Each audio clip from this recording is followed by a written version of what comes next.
révision, une séance de révision des trois cours que vous avez fait en UE3. Tout le monde a fait liquide gaz solution et tout le monde a vu Spectro. Maintenant, changement d'état et potentiel chimique. Il n'y a pas tout le monde qui l'a vu, mais bon, je laisse à Ilan le soin de voir avec vous. Ok? Allez, bon courage à tous. Bon, salut à tous. J'espère que vous allez bien. Et j'espère surtout que vous avez réussi à réviser ce que je vous ai dit hier sur la glycolyse et sur tout ce qui est glucides, tout ça. Aujourd'hui, on va faire une session QCM sur les deux premiers cours. Du coup, à la base, j'avais envie de vous faire, vous savez, les quatre premiers cours de Brezard. Donc, liquide à solution, potentiel chimique, spectro et changement d'état. J'avais envie de vous les faire, mais Dan m'a dit comme quoi vous avez fait que liquide gaz solution et spectro. Donc, c'est pas grave, on va essayer d'avancer comme ça. Ça va faire une petite révision pour vous. Pourquoi on a décidé avec Ethan de vous placer ce cours de révision en UE3? Tout simplement parce que c'est quatre cours qui sont faits par Brezard à la fac. Déjà, c'est les quatre premiers cours qui sont faits. Comme vous savez, déjà, l'UE1 commence assez rapidement à la fac, ça s'enchaîne très rapidement, alors que l'UE3 met beaucoup plus de temps à démarrer. Ça va plus vite au milieu du semestre. Mais voilà, les quatre premiers cours en UE3, ce sont ceux-là. Et surtout, c'est fait par le prof Brezard. Comme on vous a dit la dernière fois avec Ethan, c'est important que vous y allez à la fac à ses cours. Brezard, c'est un prof qui fait des items. Enfin, ses cours sont pas plus compliqués que ça. C'est quand même enfin, plus ou moins facile à comprendre. Mais il fait des items assez ambigus. Il faut toujours avoir certains mots dans les phrases.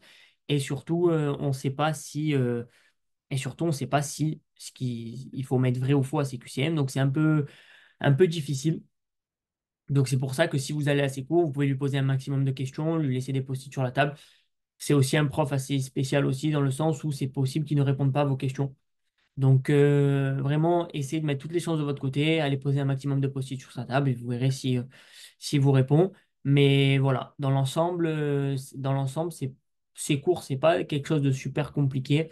Vous avez déjà vu liquide gaz solution, c'est de la physique classique. La spectro, la spectrométrie, ben voilà, c'est encore un cours où on peut essayer de comprendre, il faut apprendre certaines données. Mais voilà, c'est pas quelque chose de super compliqué. OK? Donc voilà, c'est juste pour vous montrer, je vous ai mis ça pour vous montrer voilà, comme quoi ces dates sont à retenir. Il faut vraiment aller en cours à ces jours-là et au moins vous lui posez un maximum de questions. Donc aujourd'hui, comme je vous ai dit, on va faire une session QCM sur liquide, gaz, solution et changement d'état, et spectrométrie. Et donc aujourd'hui, on va essayer de faire quand même une session interactive. Donc je vais vous laisser le temps de répondre au QCM. Ou sinon, on va les faire ensemble directement. Donc j'attends de vous que chacun prenne la parole. Au moins, on essaye d'avoir une session un peu sympa. Vous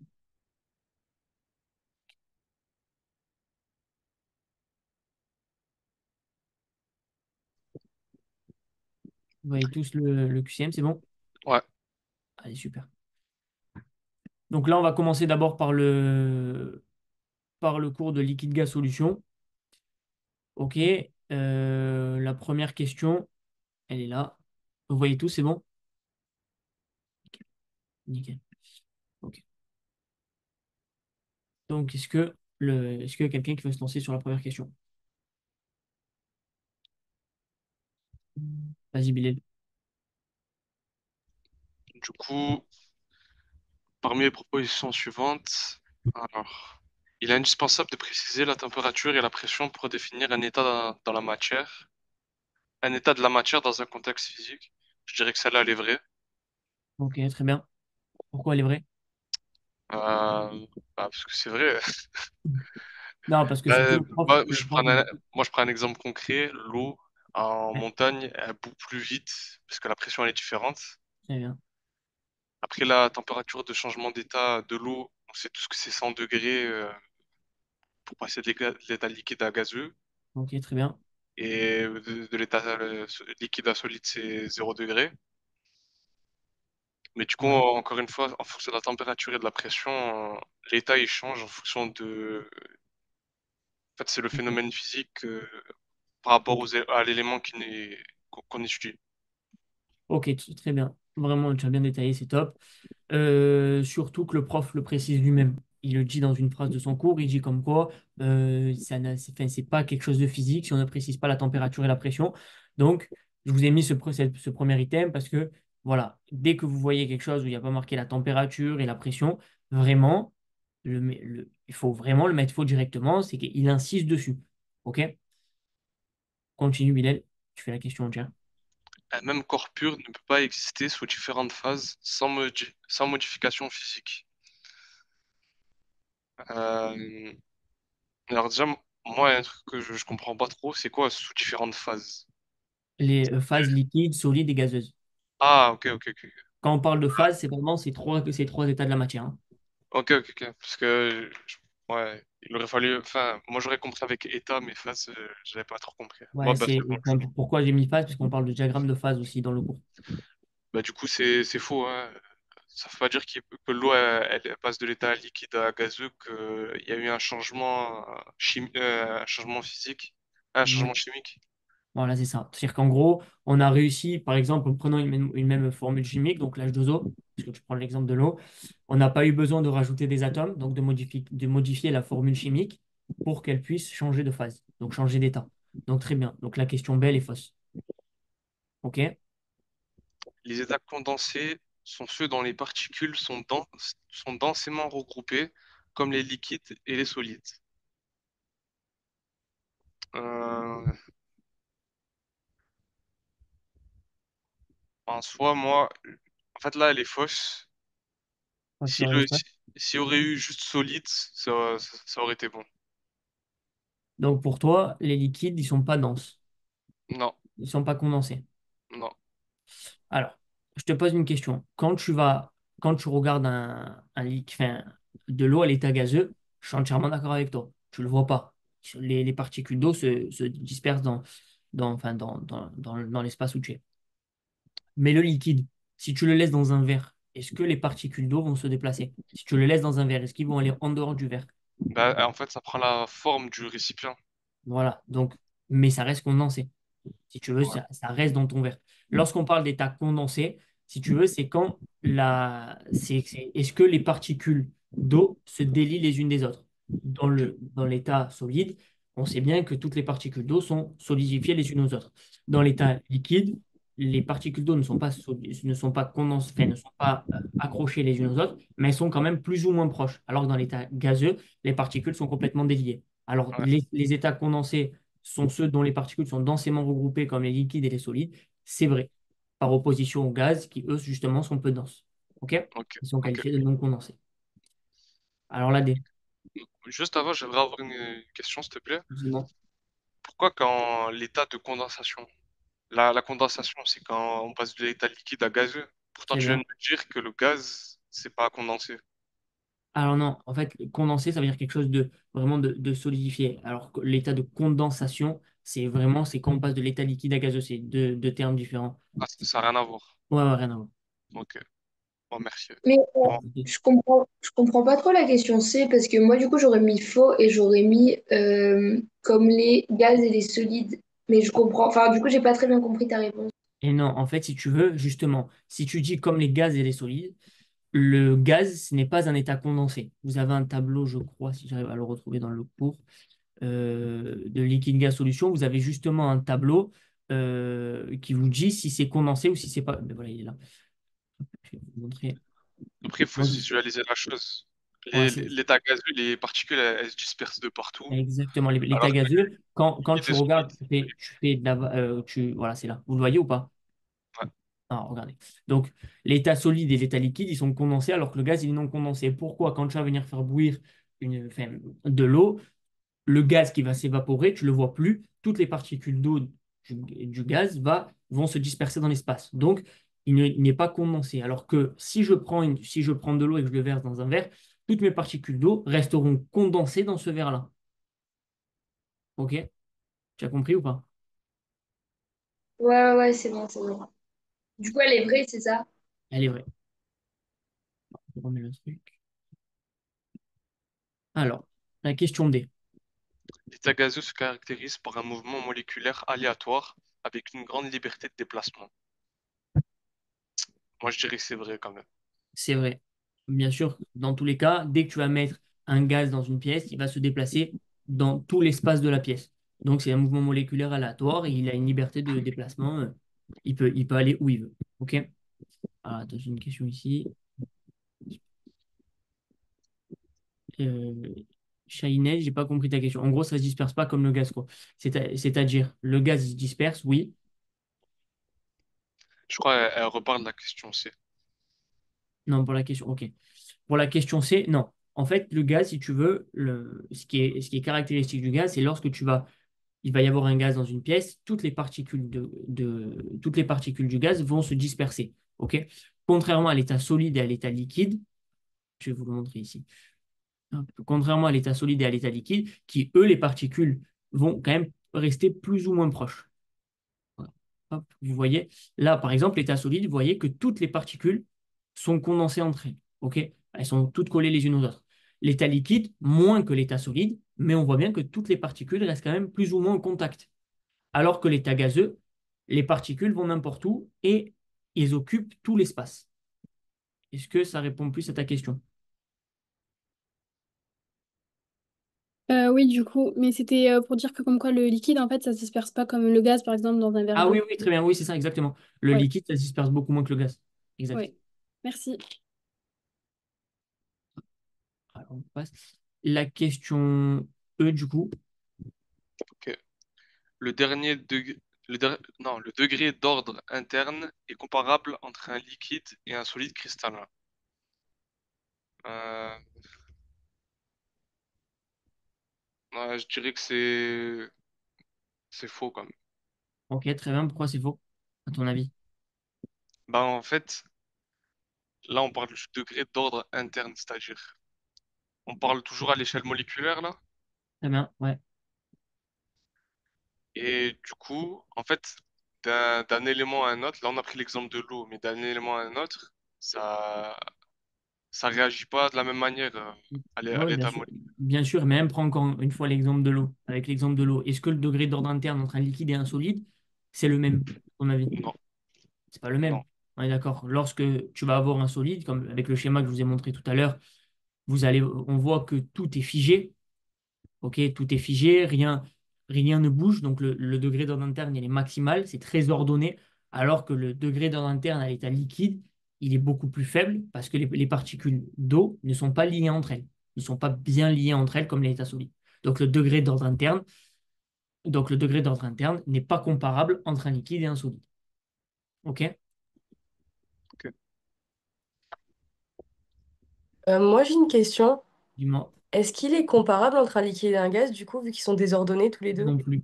Les Ok, deux sont ok. désordonnés, mais le degré d'ordre interne, regarde, mais le degré d'ordre interne du liquide est supérieur au degré d'ordre interne du gaz. C'est vrai que quand tu regardes le solide, l'état du solide, il est ordonné, alors que l'état du liquide et du gaz, ils sont désordonnés. Je suis entièrement d'accord avec toi. Sauf que, si tu veux, étant donné que le gaz est beaucoup plus désordonné que le liquide, parce que le liquide, comme on a dit, reste dans le récipient dans lequel je le mets, donc si tu veux, c'est quand même plus ordonné qu'un gaz dans lequel le gaz se disperse dans tout l'espace.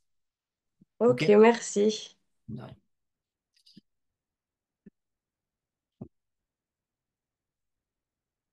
Ok. Quelqu'un d'autre pour la question 2? Juste, Ouais, je veux j'ai pas bien. suivi. Qui c'est Est-ce qui a que pas la E, elle est vraie ou elle est fausse du coup? La E, elle est fausse du coup. Donc les Ça bonnes réponses, inverse. c'était A, C, D. Ok? Merci. Allez, Sacha, à toi. L'agitation thermique désigne l'ensemble des mouvements aléatoires des particules d'un corps liés à sa température. Je dirais que c'est vrai. Très bien. Pourquoi? Euh, je saurais pas vraiment l'expliquer, mais enfin, c'est logique que l'agitation thermique elle soit liée à sa température. Et on sait que plus elle augmente, plus plus il y a de mouvements. C'est-à-dire que Oui. dans un gaz, il va y avoir différents types de mouvements, alors que dans un liquide, on va en avoir qu'un seul. Dans un solide, on va en avoir qu'un seul. Ok. C'est ça, D'accord. exactement. Bravo. Mais surtout qu'il y a une formule qui est liée à ça, la formule de l'agitation thermique. La formule de l'agitation thermique, justement, elle est là. Elle est proportionnelle. Donc, si vous voulez, quand je regarde ma formule ici avec ma constante de Boltzmann, lorsque je vais venir augmenter ma température, je vais venir augmenter mon énergie cinétique. Et quand je vais venir augmenter mon énergie cinétique, je vais venir augmenter mon agitation thermique. L'énergie cinétique, ça veut dire vraiment que mes particules vont bouger dans tous les sens. Donc lorsque j'augmente ma température, je vais venir augmenter mon agitation thermique. Et même mis à part ça, lorsque par exemple, encore une fois, on prend l'exemple de l'eau, lorsque je mets dans une casserole de l'eau à l'état liquide, que je vais venir augmenter ma température, je vais voir que mon eau va bouillir. Donc mon agitation thermique augmente également. On est bon pour tout le monde? Est-ce que c'est clair? Si vous avez des questions, vraiment, n'hésitez pas à m'arrêter, hein. On est là pour ça. OK? On continue. Donc la A, elle était juste. Très bien. À la température du zéro absolu, l'agitation thermique des particules devient maximale. Bah, elle est clairement fausse. Parce Très qu'on bien. sait à la température du zéro absolu, déjà, les molécules ne bougent plus. Et puis, c'est la formule que tu as dit. Donc, E est égal à 3,5 de kT. Si T il vaut zéro, bah forcément, l'agitation thermique elle vaudra zéro aussi.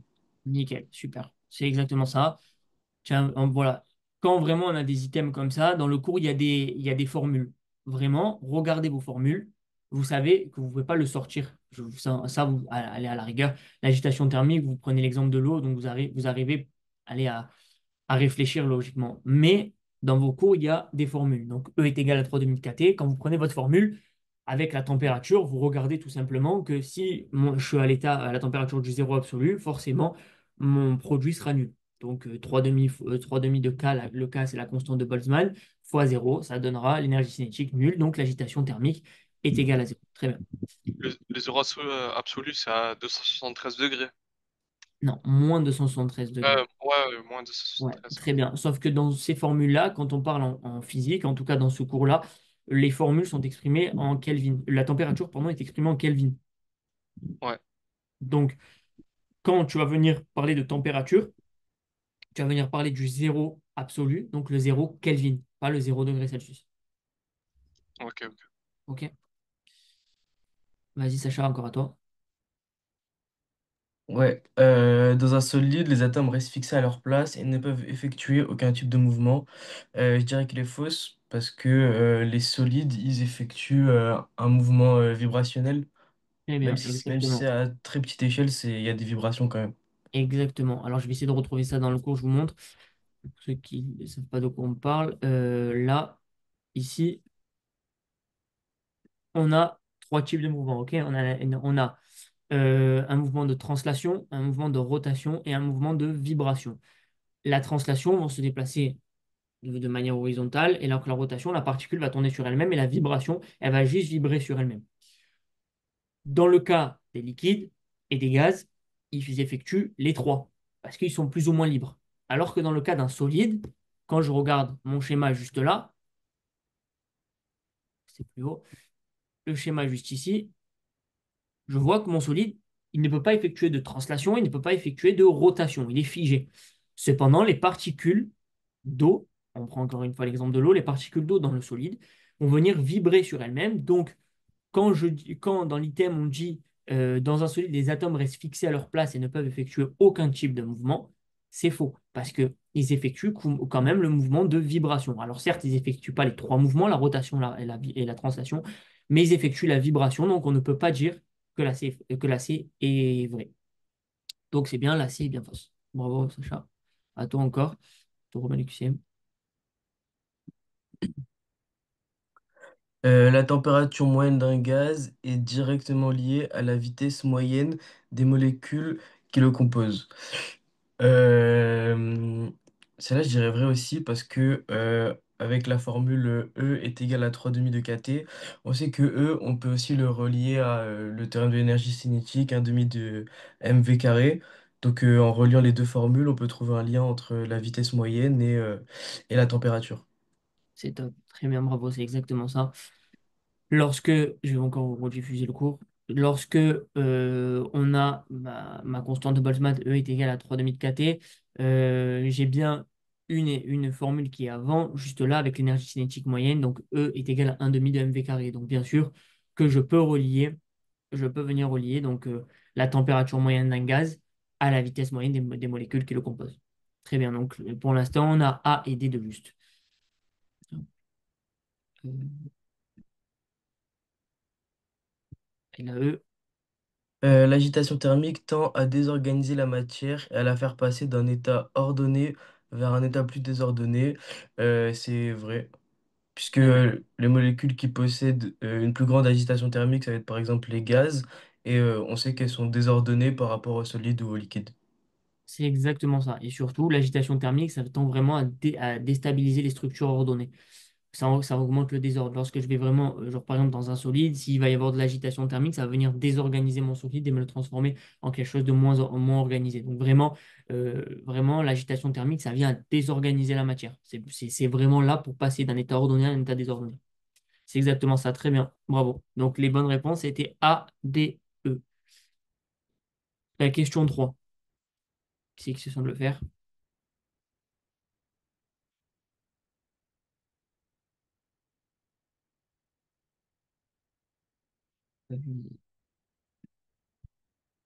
Ça veut dire quoi? Cristallin. Cristallin, c'est un cristal.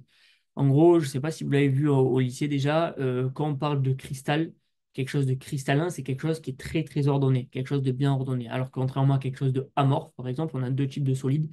On a les solides cristallins, donc avec les solides qui sont bien ordonnés, et on a des solides amorphes. Donc le solide amorphe, c'est quelque chose qui est désordonné. Donc là, cristallin, c'est vraiment quelque chose, une structure qui est ordonnée. C'est quoi le degré d'ordre interne? Le degré d'ordre interne, c'est vraiment quelque chose qui régit l'ordre. C'est-à-dire que lorsque je vais parler de degré d'ordre interne d'un solide, mon degré d'ordre interne d'un solide, il va être bien ordonné. Contrairement à mon degré d'ordre interne d'un liquide, qui va venir quelque chose de désordonné, et pareil pour un gaz qui est encore plus désordonné. Mais du coup, pour un degré d'ordre interne d'un solide amorphe, il est désordonné ou il est ordonné du coup? Alors, pour le degré d'ordre interne. Pour moi, le degré d'ordre interne d'un solide amorphe, c'est pas une question qui va vous poser le prof, mais pour moi, le degré d'ordre interne d'un solide amorphe, pour moi, il est élevé parce qu'il n'est pas ordonné. Mais attention, son agitation thermique est nulle parce que enfin, est nulle.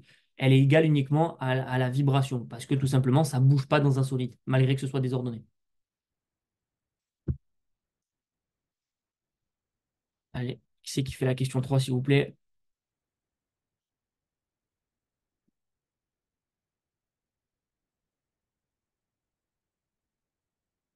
Moi, je peux si vous voulez. Ouais, vas-y, si tu veux. Les forces intermoléculaires permettent aux molécules d'un même corps de rester liées entre elles à l'état condensé. Je dirais que c'est vrai. Très bien, pourquoi? Euh, je sais pas, parce que j'ai envie de dire qu'elles sont vraies. Non, mais si on réfléchit, non, sérieux. Si on réfléchit, regarde, si tu prends des liaisons, tu vas prendre ta liaison, d'accord? Ta liaison intermoléculaire. On va par exemple prendre l'exemple de la liaison covalente. OK? Si tu prends ton exemple de la liaison covalente, c'est des forces intermoléculaires, c'est vraiment entre les molécules.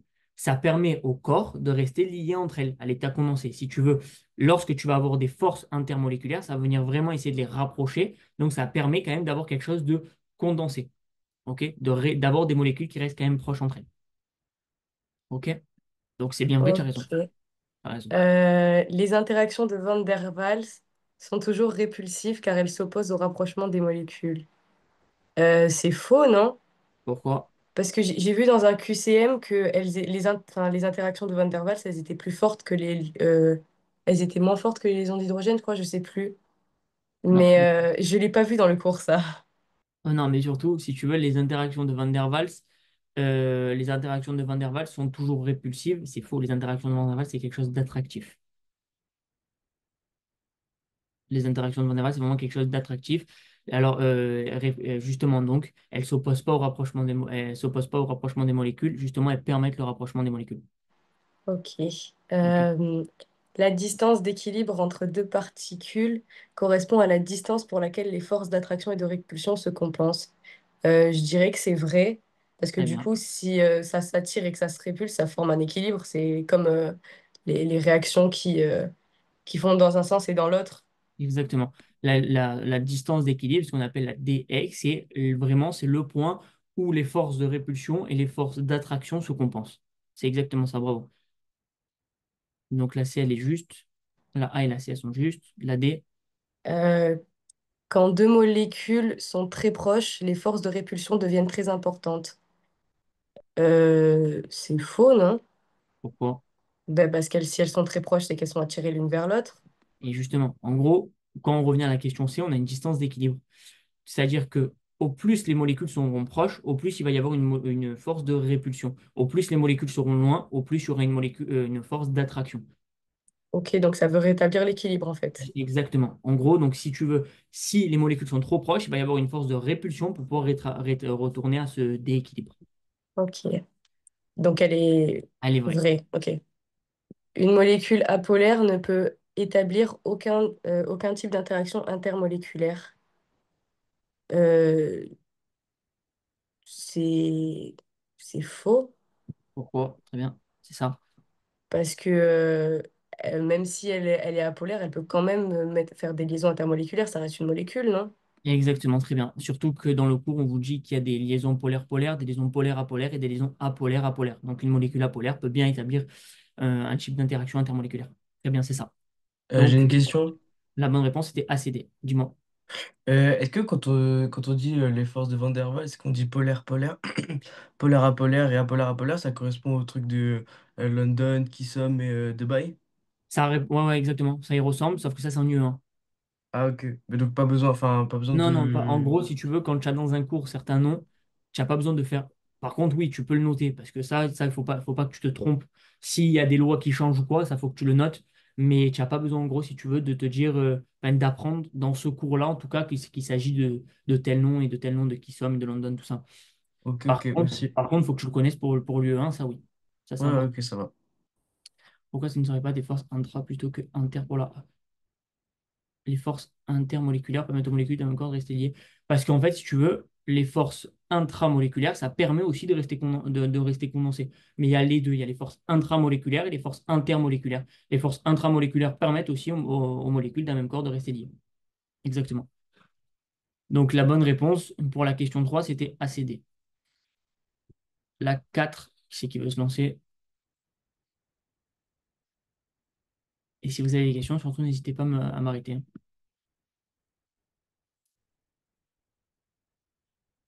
Question 4.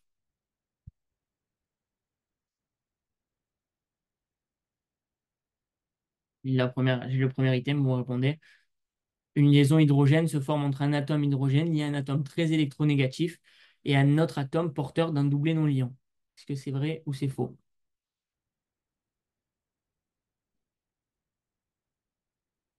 Ethan, tu as mis faux. Pourquoi? Tu prends la parole si tu veux, hein.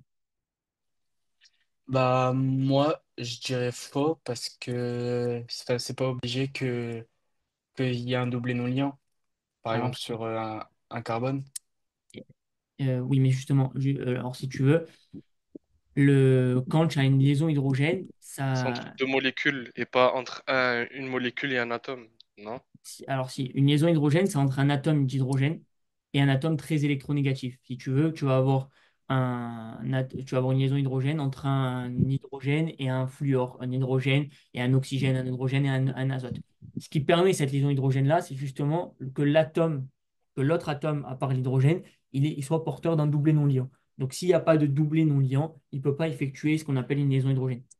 Donc justement, elle est vraie. Ok. OK. Vas-y, continue, Ethan, si tu veux. Fais la suite. Ah ouais, mais bon, on va essayer. Alors, les liaisons d'hydrogène sont classées parmi les interactions fortes car elles nécessitent une grande énergie pour être rompues. Mais attends, une liaison d'hydrogène, c'est pas avec un H? Si, exact, c'est ça. Ok, mais du coup, quand il y a une liaison avec un C, un carbone, il n'a Alors, pas si tu de veux, double alors c'est ça, ion. exactement. Tu as raison de poser la question. En gros, je t'explique. Quand tu vas avoir une liaison avec un C, c'est ce qu'on appelle une liaison covalente. OK? Ok, C'est-à-dire que tu vas avoir. Est-ce que j'arrive à noter ici? Tu vas avoir un C avec une liaison covalente avec un H. OK? ouais, Donc, ça, c'est une liaison covalente. Donc là, tu as bien une liaison. Par contre, quand tu vas avoir une liaison hydrogène, ça ne se représente pas de la même manière. C'est-à-dire que si tu veux, tu as ton C qui est là, en liaison covalente avec ton H. Sauf que ton H va venir vraiment faire une liaison, ce que l'on appelle une liaison hydrogène. Ah, à noter. Je peux noter. Ah, une liaison hydrogène avec un N. Pourquoi il fait une liaison hydrogène avec un N? Parce que le N, il a un doublet non liant juste double là. ion. OK? Donc, si tu veux, quand tu me dis la liaison hydrogène, c'est avec un H, ça, quand tu parles de ça, c'est que tu parles de liaison covalente. OK? Alors que quand on parle de ça, c'est une liaison hydrogène. Ok. Est-ce que tu as compris la différence ou pas? Ouais, ouais, c'est bon. Moi, j'ai une question. Dis-moi. Si l'hydrogène il fait la liaison avec l'atome d'azote, le N, Ouais. du coup, il doit céder sa liaison avec le C. Non. Parce que justement, ce qui est la particularité de cette C'est la liaison-là, règle. Il y a c'est que c'est pas la... une vraie liaison. C'est une liaison. C'est justement c'est pour ça qu'on parle de liaison hydrogène. Donc, je vais répondre en même temps à la question B. C'est une liaison qui est très faible. C'est vraiment juste un truc d'attraction entre les deux. Il n'y a pas une véritable liaison, un véritable partage d'électrons entre les deux. Ok. Ok. Une liaison covalente, c'est un partage d'électrons entre les deux. Je suis d'accord avec toi que si demain, enfin si, en gros, l'hydrogène, il doit faire une liaison covalente avec le N, il est obligé de céder sa liaison avec le C pour pouvoir faire cette liaison-là. Sauf que, étant donné qu'il ne s'agit pas d'une liaison covalente, il s'agit juste d'un phénomène d'attraction entre les deux, il peut garder sa liaison avec le C. Ok, ok. Ok. Ethan, vas-y, donc du coup, finis si tu Ouais, veux. bah, du coup, tu as dit, du coup, j'imagine que la B, c'est faux. La B, c'est faux, très bien. Euh, C'est Après, une la liaison C, faible.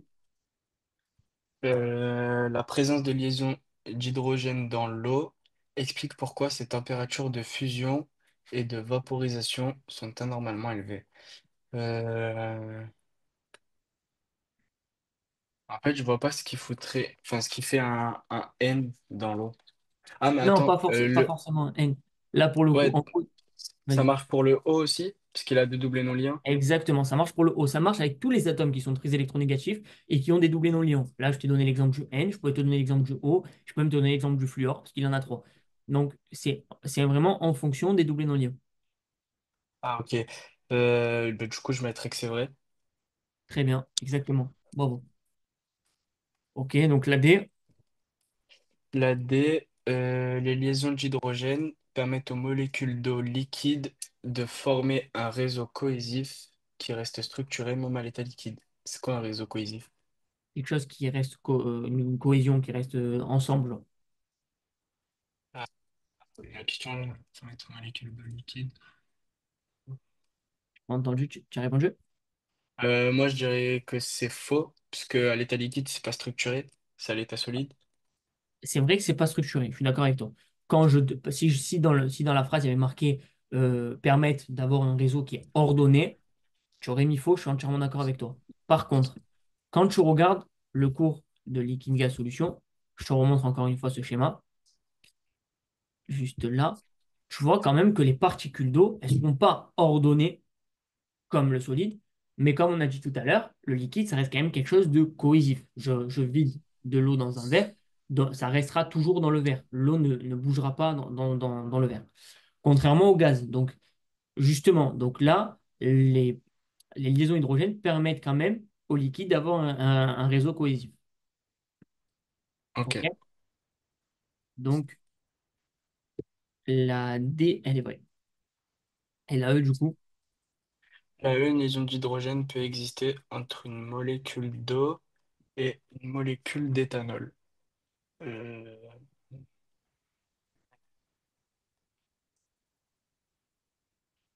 oui, c'est quoi la formule de l'éthanol? l'éthanol, déjà, vous avez fait de la chimie orga ou pas? Ah, Quoi? oui, oui, un peu. OK.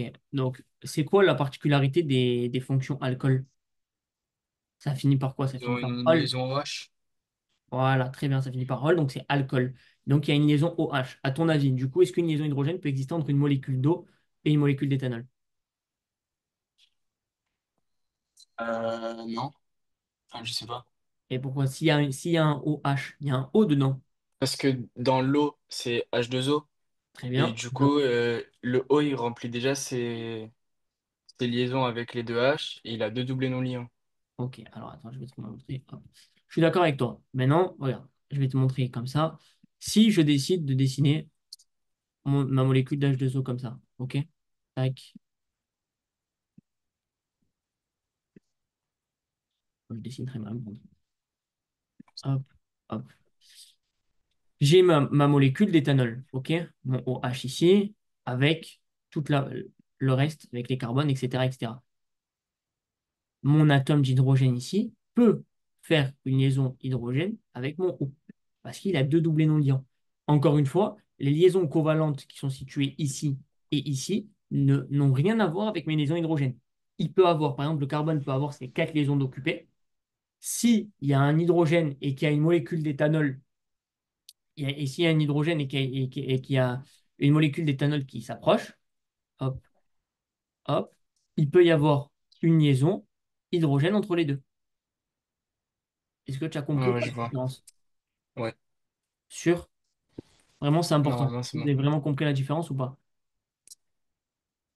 Donc, une liaison Mais hydrogène la liaison, elle se crée avec le O, du coup, entre entre le l'éthanol et la H et le molécule O. d'eau. Exactement. C'est entre le H et le O. Ok, OK? du coup, c'est vrai. Du coup, c'est vrai. Très bien. OK. Est-ce que vous avez compris ou pas? Si vous voulez, vraiment, je peux réexpliquer ça. Ça ne me dérange pas. Juste, vraiment, il faut vraiment comprendre cette différence. La liaison covalente n'a rien à voir avec les liaisons hydrogènes. Est-ce que tu peux réexpliquer ou Bien sûr, je peux te réexpliquer. Alors, regarde.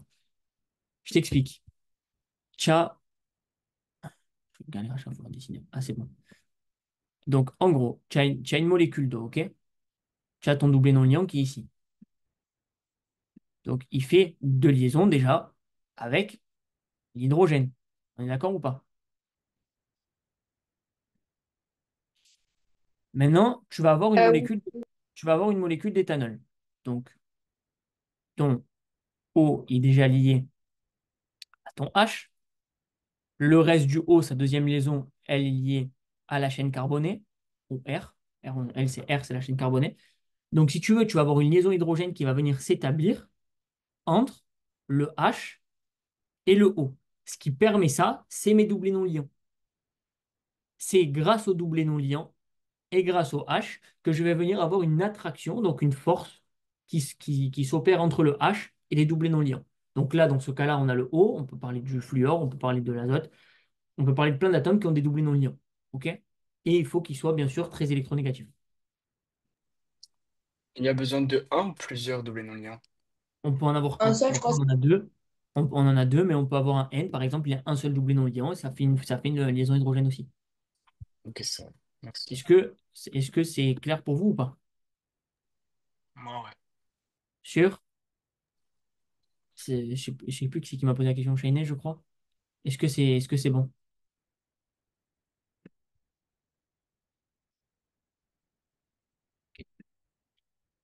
Hop. Donc, du coup, les bonnes réponses étaient A, C, D, E.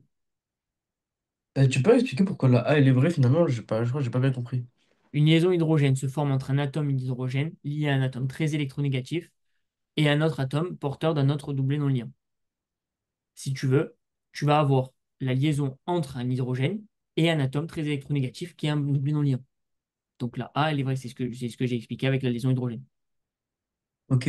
Et juste deuxième truc, dans certains QCM, des fois ils disent que les liaisons hydrogènes elles sont fortes et des fois ils nous disent qu'elles sont faibles. Faut les considérer comment? Alors, justement, j'ai une question sur ça. Les liaisons covalentes, est-ce qu'elles sont considérées comme des liaisons fortes ou plutôt normales? Les liaisons covalentes, par exemple, elles sont fortes, c'est plus stable. Alors que la liaison hydrogène, étant donné qu'il n'y a pas vraiment de partage d'électrons, il n'y a pas vraiment une vraie liaison qui s'établit entre les deux, pour moi, la liaison hydrogène, c'est quand même quelque chose de faible. Ok, Moi, je l'aurais pas mis, j'aurais pas mis que c'est une liaison forte. ok, merci.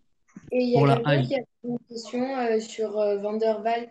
Est-ce que tu peux y répondre? Parce que du coup, alors, enfin, c'est possible. j'arrive dessus. Pour la H, j'ai dit que c'était vrai ou faux, c'est vrai. Et les liaisons de Van der Waals sont plus faibles que celles d'hydrogène. Je crois que les liaisons de Van der Waals sont plus faibles, si je ne me trompe pas, que celles d'hydrogène, parce que je crois que pareil, c'est encore une fois vraiment juste des phénomènes d'attraction entre les atomes. Étant donné que la liaison hydrogène, elle s'établit avec un doublé non liant, donc il y a quand même quelque chose qui est assez fort. Donc pour moi, la liaison hydrogène est plus forte que la liaison de Van der Waals. On est bon? On peut passer à la 5 ou si vous avez d'autres questions, on répond. Moi, j'aimerais bien savoir, c'est quoi une liaison ionique? Une liaison ionique, alors si tu veux, en gros, tu es d'accord avec moi que quand tu vas avoir une liaison entre le carbone et l'hydrogène, ok, Ouais, tu vas avoir une liaison, tu vas avoir un partage d'électrons. Ouais, bien évidemment, tu as toujours un atome qui est plus électronégatif que lui, que, que, que l'un, que l'un et que l'autre. Par exemple, le carbone, il sera plus électronégatif que l'hydrogène. Donc, si je dessine la liaison, regarde, si je dessine ma liaison avec mon doublet d'électrons, là, j'aurai un C, là, ma liaison, et là, j'aurai un H. Comme j'ai dit tout à l'heure, la liaison covalente, c'est un partage d'électrons. Donc, mes deux électrons, étant donné que le C, il est plus électronégatif, il attire les électrons à lui. Ok. Donc, ça forme une liaison covalente. La différence d'électronégativité, elle n'est pas très forte. Donc, il n'y a pas de rupture de liaison covalente. Une liaison ionique, par exemple, quand je vais avoir une liaison entre mon fluor, qui est l'atome le plus électronégatif du tableau périodique, et une liaison entre mon H. Au début, ça forme une liaison covalente, mais le F est tellement plus électronégatif que le H qui va arracher à lui le doublet d'électrons. Donc, il n'y aura plus de liaison covalente, il y aura ce que l'on appelle une liaison ionique. Mais du coup, j'ai une question aussi par rapport à... Parce que je crois que c'est dans le cours d'électronégativité. Genre, ils disent covalente, c'est quand c'est partage, que c'est Ouais. 50-50 et tout ça. Et quand c'est une liaison polaire, du coup, c'est quand enfin, la différence est pas très grande, mais il y a quand même une différence. Et quand c'est très très grande, c'est unique, c'est ça? Exactement. En gros, quand c'est tellement grand, si tu veux, la différence entre avec le fluor et il y a un autre atome qui est le plus faible. Mais par exemple, si je te prends le francium. fluor, c'est quoi, pardon? Le francium, Ah, Fr. voilà, le francium, voilà, bah, je me rappelle plus, merci. Par exemple, la liaison entre le francium et le fluor, le fluor, c'est l'atome tellement il est électronégatif par rapport au francium qu'il va venir arracher le doublet d'électrons au francium. Donc, du coup, forcément, il y aura une liaison ionique. La différence est très importante. Une liaison polaire, c'est quand la différence d'électronégativité n'est pas forcément plus élevée que ça. Par contre, il y a une différence d'électronégativité et c'est ce qui permet, ça va rester une liaison polaire, ça reste quand même une liaison covalente. Parce qu'il y a quand même un doublet d'électrons, il n'est pas arraché à l'autre. Mais du coup, c'est moins fort que la liaison covalente. Justement, la liaison ionique, elle est plus forte que la liaison covalente, puisqu'il arrache, il arrache le doublet d'électrons. La liaison ionique, elle est plus forte que la liaison covalente. D'accord. Et du coup, ici dans ton exemple, ça a formé F- et H+. Exact. Très bien. Ok, Parce que du coup, il a pris un électron et on a enlevé un électron H. ok, c'était pour être sûr. Merci. Pour la question 5, qui c'est qui se lance? C'est vrai la première. De la question 4. 5. Mais en fait, je suis pas sûre sur un truc. Ah, alors Lila déjà. J'ai pas compris.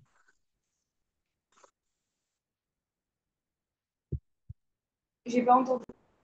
Lis la question si tu veux. Et au moins, on y Un répond. un gaz parfait est un modèle théorique dans lequel les particules sont considérées comme ponctuelles et n'exercent aucune interaction entre elles.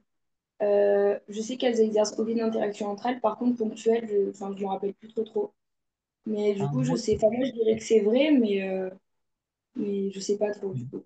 alors, tu l'aurais mise vraie, c'est ça, elle est vraie. En gros, si tu veux, quand on parle de modèle des gaz parfaits, le modèle des gaz parfaits, c'est comme son nom l'indique, c'est un modèle. Donc, c'est-à-dire, c'est pas quelque chose de vrai. Lorsqu'on parle des gaz parfaits, on considère les particules comme ponctuelles, c'est-à-dire elles sont là à tel endroit, elles font telle pression. Alors, elles n'existe aucune interaction entre elles, c'est vraiment les caractéristiques euh, du modèle des gaz parfaits. C'est noté dans le cours. Il faut vraiment qu'elles sont considérées comme ponctuelles et qu'elles n'exercent aucune interaction entre elles. C'est vrai, Ok, donc elle est vraie celle-ci. c'est ça. La B. Ah, je continue? Ouais, continue, vas-y, fais l'entier. Bon. Le volume molaire d'un gaz parfait à 0 °C sous une pression d'une atmosphère est d'environ 22,4 litres par mol. Ça, c'est une valeur à connaître pour le cours, je sais, mais je crois pas que ce soit ça. C'est une valeur à connaître, mais c'est ça. C'est 22,4 normal, donc c'est ça. Mais bon, donc du coup, elle est vraie. Pareil, encore une fois, vous voyez, on a précisé la température, 0 °C, pression atmosphérique. Donc on a précisé les deux pour pouvoir dire le volume molaire d'un gaz. Donc là, pour le coup, celle-là, elle est vraie. Là, c'est... La constante des gaz parfaits R est une grandeur universelle dont la valeur est indépendante du gaz utilisé. Ça, c'est vrai, non? C'est vrai, très Elle bien. change pas selon le gaz. C'est toujours, Elle ne change pas, c'est une constante. Exactement, très bien. La D, euh, selon la loi de Boyle-Mariotte, à température constante, la pression d'un gaz est proportionnelle à son volume. Ça, c'est vrai, je crois. c'est sûr? Ah, c'est faux? C'est Bah faux. parce que, attendez, parce que elle est aussi dans le cours de qu'on avait de thermo, je crois. Et genre, AT, ah non, je crois que c'est. Mais je sais plus. La loi de Je sais plus. Weimarath, elle est inversement proportionnelle au volume. Ah oui, voilà, ok. Punaise, ok. Donc fais attention. Enfin, ça, pareil, faites attention à tout ce qui est proportionnel, tout ce qui est inversement proportionnel. C'est vraiment dommage de perdre des points sur ça. Ok, genre vraiment, en plus, c'est une formule à apprendre. Une fois que vous la connaissez, tout ce qui est proportionnel, inversement proportionnel et tout, c'est sûr et certain que vous faites juste. Donc vraiment, apprenez-la par cœur. Mais Euh, en fait, je comprends pas, parce que dans le cours, il y a écrit AT, c'est une constante, PV égale constante aussi. Mais du coup, en quoi c'est inversement proportionnel? Enfin, je comprends pas trop ça. la pression d'un gaz est proportionnelle à son volume. Ben, parce qu'en gros, si tu veux, c'est à T constante, PV égale constante. Donc Ok. si tu veux, T égale PV. Et donc du coup, P égale à T sur V. Donc du coup, la pression est inversement proportionnelle au volume. Est-ce que tu veux que je l'écrive pour voir D'accord, c'est si bon. tu puisses visualiser ou pas? Ok, et dernière, bah, j'ai compris en gros, enfin, c'est juste, on change les, comment dire, les, enfin, c'est comme, oui, oui, Tu enfin, tournes la bon, en vrai, formule, j'ai ouais. compris. P égale P sur V, du coup, c'est inversement proportionnel. C'est ça. En gros, si tu veux, donc ça Ok, fait P parfait. égale à T sur V, donc inversement proportionnel. Donc là, c'est pas proportionnel à son volume. Là, E, Ok, parfait. La pression partielle d'un gaz dans un mélange dépend uniquement de sa masse molaire. Euh, je pense que c'est faux. Mais honnêtement, pourquoi encore, c'est je faux? sais. Ok. Mais est-ce que tu peux un peu plus expliquer la question, du coup? Est-ce que tu veux que j'explique pourquoi c'est faux? Ouais, ouais, ouais, ouais. En gros, je t'explique. La pression partielle d'un gaz dans un mélange dépend uniquement de sa masse molaire. C'est faux, elle ne dépend pas vraiment de sa masse molaire, mais elle dépend de sa fraction molaire. Et surtout, de la pression totale du mélange. C'est la loi de Dalton qui permet, si vous voulez, je vous la montre ici. Hop, elle est là. C'est la loi de Dalton qui permet de la calculer. Donc, elle ne dépend pas du tout de sa masse molaire, mais de la fraction molaire. Ok, Ok. ok, merci beaucoup. Juste, c'est quoi la fraction molaire, s'il te La plaît? fraction molaire, c'est le nombre de moles, si tu veux, que le gaz occupe dans le mélange. Et Merci. Chloé, pour la B, pourquoi c'est pas 0 Kelvin? Parce que, encore une fois, le 0 Kelvin, c'est vraiment quand tout est figé, rien ne bouge. Là, on parle vraiment, dans les formules, on utilise le Kelvin, mais quand on parle de température, enfin, quand on parle de température à 0 degré Celsius, pourquoi on ne parle pas de 0 Kelvin? Parce que tout simplement, rien ne se passerait. Et donc, l'état des gaz parfaits ne marcherait pas. Ok. Euh, je passe à la question. Allez, je passe à la question 8. Au moins, on essaye de faire deux questions quand même de spectro. Qui c'est qui veut se lancer sur la spectro? Moi, je peux refaire après s'il y a quelqu'un Allez, d'autre vas-y, qui vas-y, vas-y. propose. Vas-y, lance-toi, t'inquiète. Juste, il faut l'afficher. Ah ouais, merde, j'avais pas vu. Ouais. Du coup, la 8, ça. Ouais, c'est ça. La lumière est un rayonnement électromagnétique constitué de photons qui sont des particules sans masse et indivisibles. Ça, c'est vrai. Ça, c'est vrai, très bien. La particularité du photon, c'est qu'il n'a pas de masse. Et il ne se divise pas, donc vraiment, c'est un rayonnement électromagnétique. Ok. Mhm. La B. L'énergie d'un photon est proportionnelle à sa longueur d'onde sur la relation E est égal à hc lambda. Alors, je crois que c'est faux. Je crois que c'est inversement proportionnel encore une fois. C'est... Très bien, bravo. Exactement. Est-ce que c'est pas HC sur lambda aussi? C'est ça. Donc, c'est pour Ouais, ça que c'est mais... faux. Ok. C'est inversement proportionnel. Ok. Question C. Un photon transporte à la fois un champ électrique et un champ magnétique perpendiculaires l'un à l'autre. Bah, ça c'est vrai. Très bien, bravo. Euh, Pardon? Très bien, c'est ça. Quand on parle d'ondes électromagnétiques tout à l'heure, quand je vous ai dit retenez bien le mot électromagnétique, c'est bien pour vous faire Électrique et magnétique. très bien, c'est bien pour Électromagnétique. préciser que c'est un champ électrique et un champ magnétique. Faites attention aussi, perpendiculaires l'un à l'autre. Il y a énormément de pièges dessus. Lorsqu'on parle de champ électromagnétique, il y a énormément de pièges dans le sens où on va mettre c'est parallèle ou c'est constitué uniquement d'un champ électrique ou d'un champ uniquement magnétique. Faites attention. Donc ça, c'est vraiment un piège qui est classique. Vas-y, continue avec la D. D. tous les rayonnements électromagnétiques sont ionisants, y compris ceux du domaine visible. Alors, c'est faux. Pourquoi? Bah, parce qu'en fait, là, en fait, ils disent que c'est ionisant et ça me gêne. Et Hmm. ce qui me gêne aussi, c'est que c'est le domaine visible. En fait, Ouais, il y a pas que le, il y a le domaine visible. En fait, je crois que c'est pas ionisant. ok, c'est pas ionisant. Alors, que ça te gêne, pourquoi ça te gêne? Bah, je sais pas. Non, sérieusement, je sais que dans le non visible, il y a les rayons gamma, les rayons infrarouges, les rayons UV. Mais Ouais. en fait, là, je sais pas, parmi eux, c'est lequel c'est lesquels qui sont ionisants ou pas. Alors, en gros, je t'explique, je te montre ici. Merci. Là, tu as les rayonnements électromagnétiques qui sont non ionisants supérieurs à 91,3 nanomètres. Donc, tout ce qui est inférieur à 91,3 nanomètres sont ionisants. Donc là, si on regarde les domaines spectraux, les UV et le visible, tout ça n'est pas ionisant. OK? D'accord. Bah, du coup, ionisant, c'est tout ce qui est infrarouge. Tout ce qui est infrarouge, ouais, exact. Ok, ok. Bah, merci. J'avais pas cette info. Vas-y, t'inquiète. Vas-y, finis si tu veux. Finis la question. Du coup, la dernière, c'est la E. La Hmm. fréquence des rayonnements est inversement proportionnelle à sa longueur d'onde. La fréquence, je crois que c'est un nombre d'ondes, si je dis pas de bêtises. Mhm. Et je crois le nombre d'ondes, je crois que c'est un sur lambda. Donc c'est vrai. Eh bien, c'est ça, elle est vraie. Ok. Du coup, bilan pour la question 8, la A elle est vraie, la C elle est vraie, et la B elle est Génial. vraie. Et la Et E là, elle est vraie. elle est vraie. Donc ça fait assez, très bien. Merci. De rien. Pour la 9, on finit avec la 9. Qui c'est qui veut se lancer? Bah, je veux bien faire si personne veut. Allez, vas-y. Le domaine visible du spectre électromagnétique s'étend approximativement de 400 à 800 nanomètres. Ça c'est vrai, c'est texto dans le cours. Très bien. L'énergie d'un photon ultraviolet est supérieure à celle d'un photon infrarouge. C'est faux parce qu'on sait que plus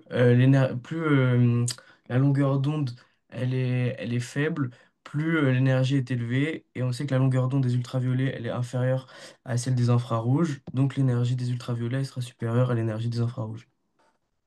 Ok, alors attends, je vérifie quand même. Parce que l'énergie d'un photon ultraviolet est supérieure à celle d'un photon infrarouge. Alors, pour moi, justement, hein, pour moi, étant donné que c'est HC sur lambda, la longueur d'onde, regarde, hop, non, c'est là. La longueur d'onde des infrarouges est plus importante que la longueur d'onde des UV. OK? Oui, ça on est d'accord. Sauf que, étant donné qu'il est en bas, au plus ma longueur d'onde sera élevée, au plus mon Oui, énergie sera faible. oui. Bah oui, c'est ce que je dis. OK, Ouais, c'est donc, logique. donc dans la question, l'énergie d'un photon ultraviolet est supérieure à celle d'un photon infrarouge, c'est vrai, justement. Toi, tu as dit que c'était faux. Mais attends, les... la longueur d'onde des ultraviolets, elle est inférieure à la longueur d'onde des Très bien, infrarouges. exactement. Donc l'énergie, elle sera supérieure. Et non, parce que regarde, je t'écris la formule ici.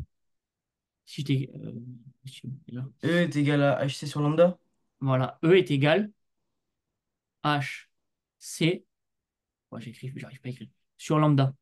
Au plus lambda sera élevé, Ouais, au plus E sera faible.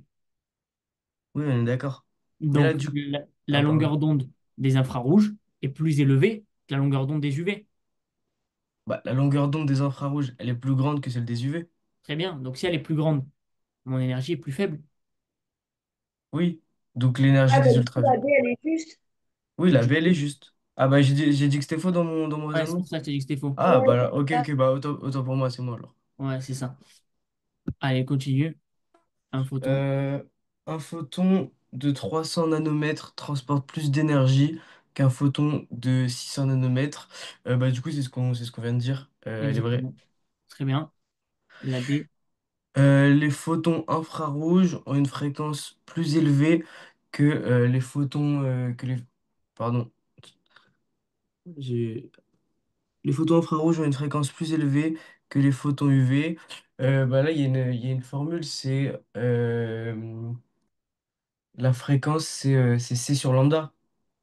C'est sur lambda, ouais. Très La bien. fréquence est C sur lambda, donc C c'est une constante, et donc lambda c'est ce qui varie. On sait que la fréquence, enfin que la longueur d'onde des infrarouges, elle est plus grande que celle des UV, donc la fréquence elle sera plus faible, donc c'est faux. Très bien, c'est faux, bravo. Ouais. Et la dernière? Le spectre UV lointain correspond à des longueurs d'onde comprises entre 250 et 185 nanomètres, ça c'est vrai, c'est Ah, texto super. dans le cours. Très bien. Bon, dans l'ensemble, ça va, vous maîtrisez quand même Spectro. Liquid Gas Solution, essayez de le revoir un peu plus. N'hésitez pas à m'envoyer des messages si vous avez des questions. Je vais vous envoyer sur le groupe tout le QC, tous les QCM. Il y a la correction juste après. Je l'ai détaillé, je l'ai énormément détaillé, au moins que je savais qu'on ne pouvait pas faire les 15. Donc au moins, vous avez une belle correction. Et si vous avez encore des doutes après la correction, vraiment, n'hésitez pas à m'envoyer un message. Et, euh, et voilà. Est-ce que vous avez d'autres questions?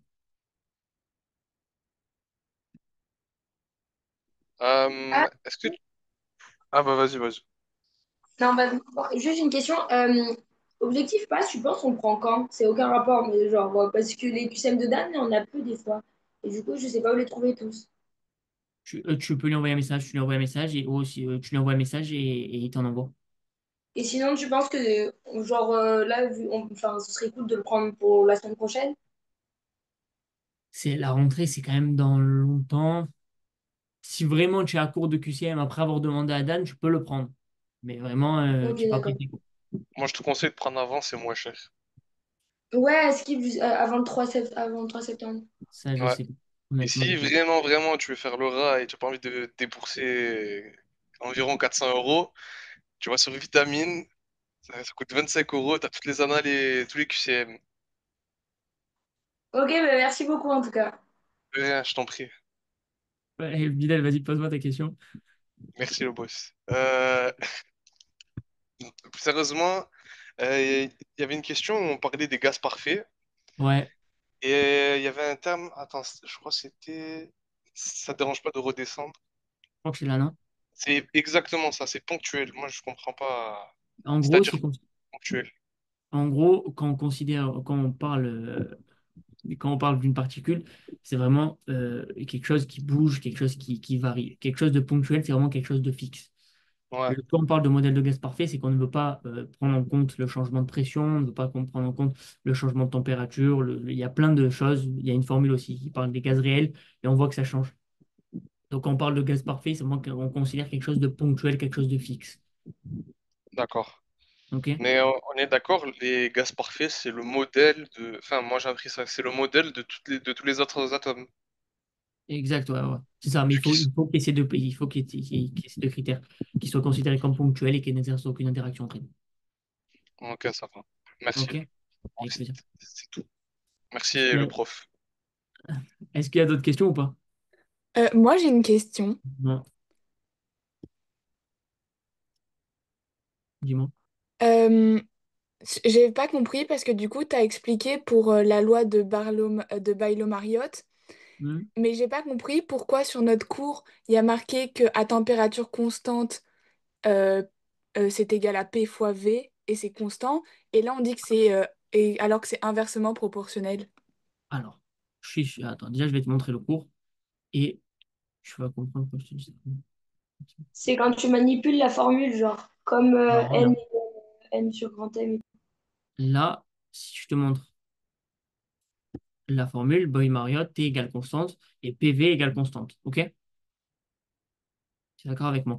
Donc maintenant, si je décide de prendre, donc, si tu es d'accord avec moi que les deux ils sont égales à une constante, donc je peux écrire T égale PV. Oui. OK? Ouais. Donc là, si j'écris P égale à T sur V. Donc à température constante, ma pression, le volume est inversement proportionnel à la pression. Ah, ok. On est Ok, bon? ok. Ouais, c'est bon. Merci. De rien. Est-ce que c'est bon pour les questions, tout le monde? Du On coup, est c'était bon. faux, la réponse? Du coup, la réponse, je vais te dire ça de suite. C'était la D, la 5D, selon la loi de Weber, température constante. Non, c'est faux, ouais, ouais. C'est inversement proportionnel. C'était quelle question déjà? C'est la question 5D. Ah, ok, je l'avais mis vrai. Parce que Non. normalement, la Boyle-Mariotte, c'est pas PAVA est égal à PBVB. PAVA est égal à PVVB. Non, ça, c'est pas la même truc. La loi de Boyle-Mariotte, elle est là. Ok, ça va. Ok, Merci. avec plaisir. Bon, voilà, on se retrouve ce soir. On va faire de la stéréochimie. Ok, je vais vous montrer comment on compte pour avoir la molécule, si elle est R ou si elle est S. Donc voilà, bon courage tout le monde et surtout envoyez-nous des messages si vous avez un problème. Ok? Merci Ok. beaucoup. Merci. Avec Au plaisir. revoir. Merci. Bon Au appétit. revoir. Au revoir.